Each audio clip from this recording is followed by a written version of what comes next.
네, 교회 여러분 안녕하십니까? 오늘은 2월 3일 새벽 기도 시작하도록 하겠습니다. 오늘 함께 나눌 성경 말씀은 마태복음 1장 18절에서부터 25절까지 말씀입니다. 18절부터 제가 봉독해 드리겠습니다. 예수 그리스도의 나심은 이러하니라. 그의 어머니 마리아가 요셉과 약혼하고 동거하기 전에 성령으로 잉태된 것이 나타났더니 그의 남편 요셉은 의로운 사람이라 그를 드러내지 아니하고 가만히 끊고자 하여 이 일을 생각할 때에 주의 사자가 현몽하여 이르되 다윗의 자손 요셉아 내 아내 데려오기를 무서워하지 말라. 그에게 잉태된 자는 성령으로 된 것이라. 아들을 낳으리니 이름을 예수라 하라. 이는 그가 자기 백성을 그들의 죄에서 구원할 자이심이라 하니라. 이 모든 일이 된 것은 주께서 선지자로 하신 말씀을 이루려 하심이니 이르시되 보라 처녀가 잉태하여 아들을 낳을 것이요 그의 이름은 임마누엘이라 하리라 하셨으니 이를 번역한즉 하나님이 우리와 함께 계시다 함이라. 요셉이 잠에서 깨어 일어나 주의 사자의 분부대로 행하여 그의 아내를 데려왔으나 아들을 낳기까지 동침하지 아니하더니 나음의 이름을 예수라 하니라. 아멘. 네, 오늘은 마태복음의 두 번째 시간인데요. 예수님은 누구신가? 라고 하는 주제로 두 번째 오늘 마태복음 서론을 살펴보도록 하겠습니다.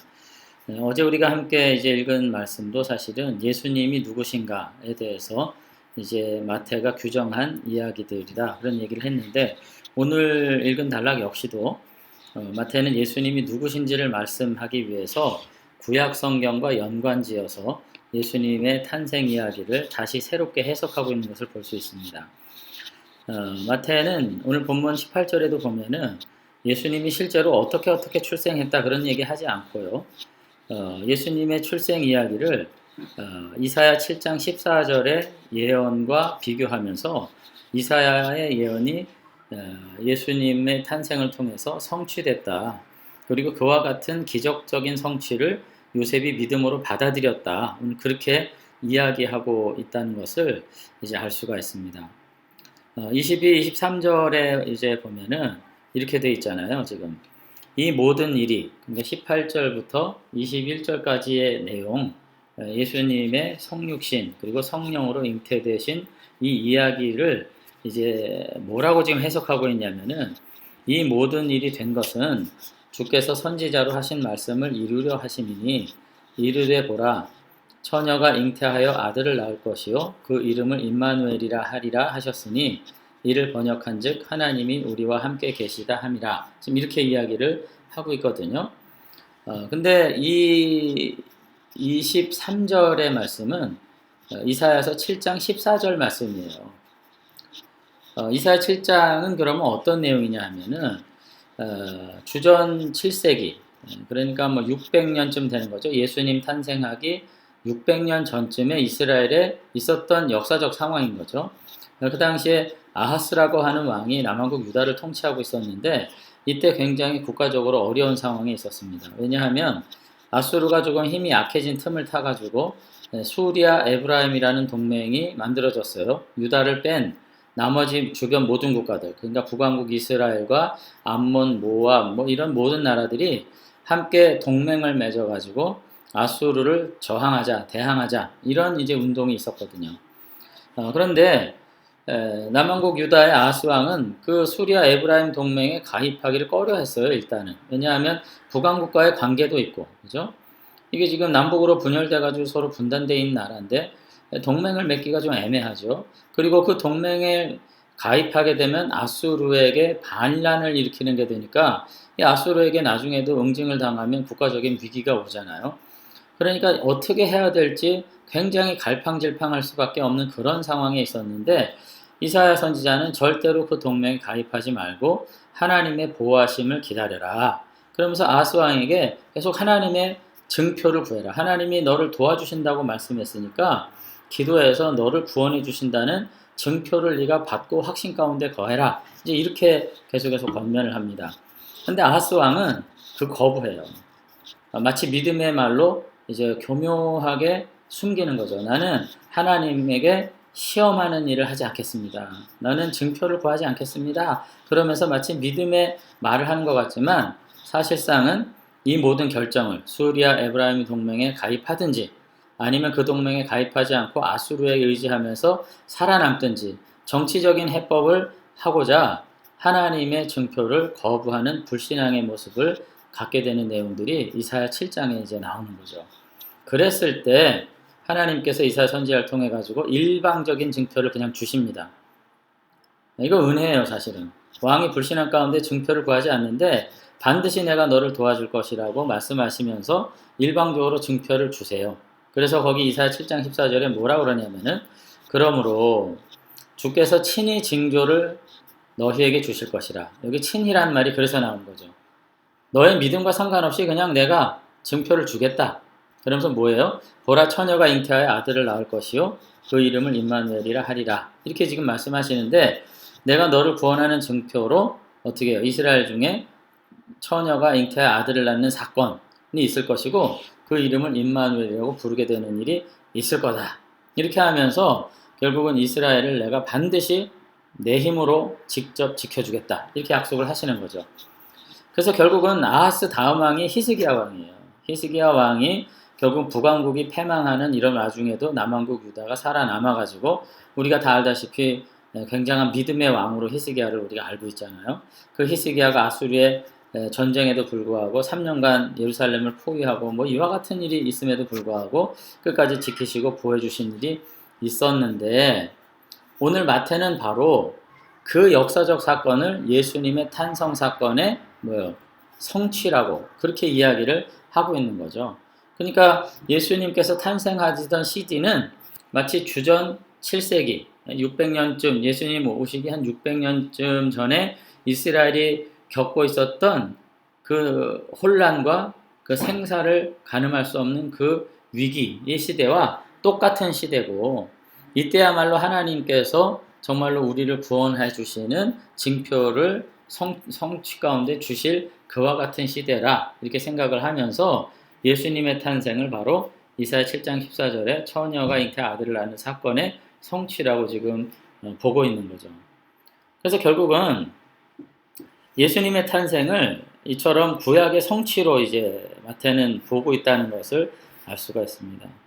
그러니까 본문에서 예수님의 탄생이 어떻게 이루어졌다는 걸 실제적으로 말하는 것에 핵심이 있지 않고요. 마태는 예수님의 탄생은 바로 이사야서 7장 14절의 성취라고 말하고자 하는 것에 핵심적인 내용이 있는 것입니다. 그러니까 예수님 탄생의 시대하고 주전 7세기 시대와 역사적으로 굉장히 유사하고 동일한 시대다. 지금 그렇게 얘기를 하고 있는 거죠. 한치 앞도 내다볼 수 없는 혼란한 국제 정세와 이 수리아 에브라임 동맹이 피할 수 없는 전쟁의 위기 가운데에서 이 믿음 없는 왕 아하스가 풍전등화와 같았던 이스라엘의 운명을 하나님의 도우심을 통해서 해결해야 되는데 믿음이 없어가지고 증표를 구하지 않았던 그와 같은 안타까운 사건이 있었는데 예수님의 탄생 때는 그렇지 않았다는 거죠. 그 언약이 성취됐을 뿐만 아니라 마치 여기서 지금 요셉과 아하스 왕은 굉장히 상반적으로 대조적으로 비교되고 있어요.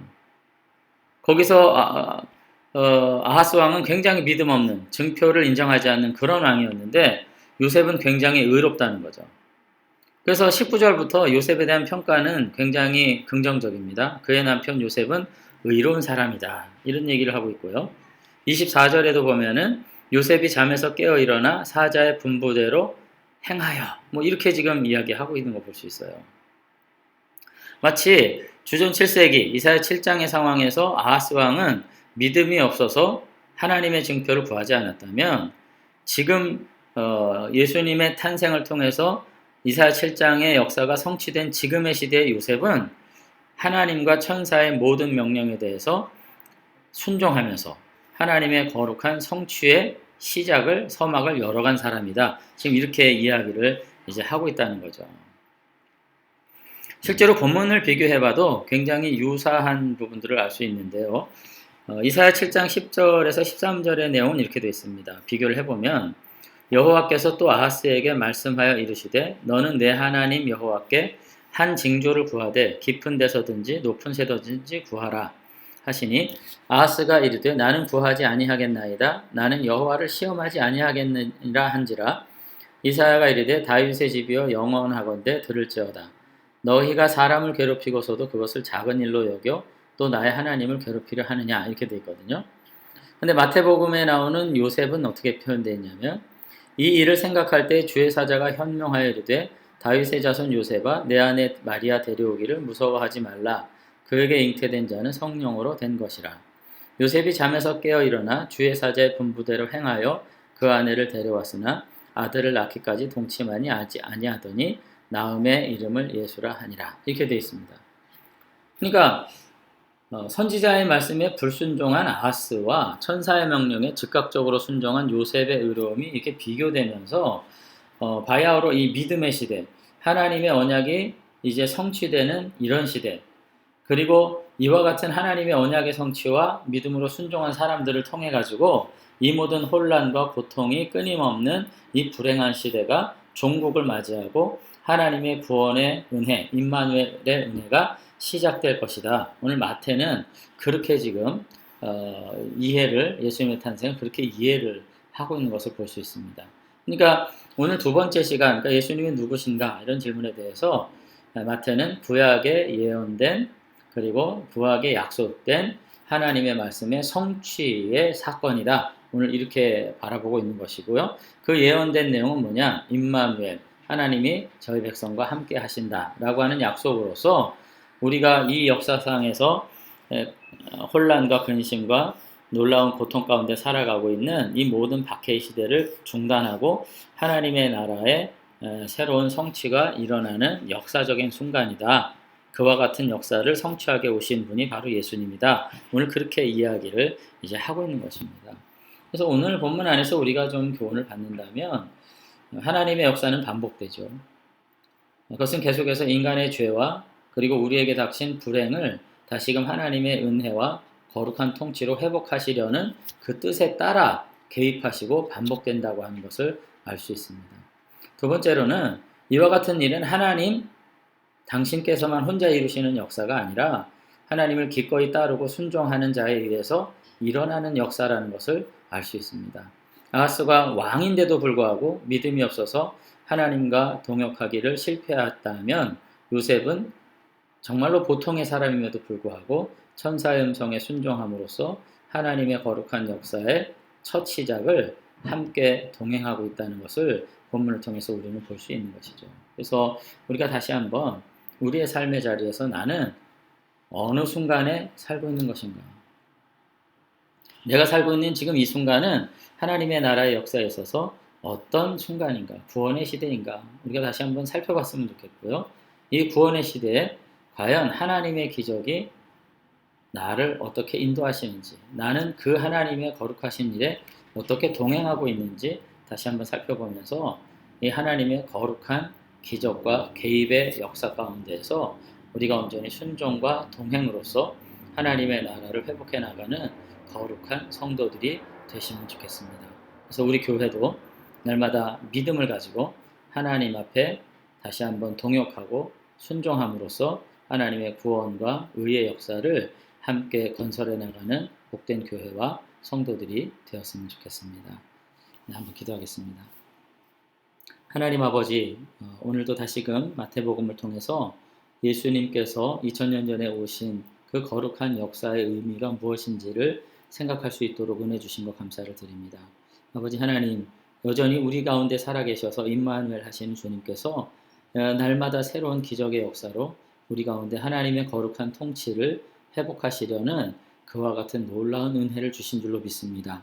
오늘 시간 우리의 삶과 생업, 생각과 가치, 우리의 지혜를 뛰어넘는 하나님의 거룩한 역사 앞에서 우리가 요셉과 같이 순종하며 겸손함으로 따르는 가운데 아버지 하나님과 더불어서 새로운 기적과 구원의 은혜들을 우리 교회와 가정, 일터와 세상 앞에 새롭게 역사해가는 거룩한 자녀들로 쓰임받도록 축복해 주시옵소서. 오늘 하루도 우리의 삶에 닥친 이런저런 어려움과 환란들이 있지만 다시 한번 임마누엘 하신 주님과 더불어서 구원의 거룩한 역사로 온전히 회복해 나가는 믿음의 사람 되도록 주님께서 우리에게 믿음을 주시고 은혜를 허락해 주시옵소서.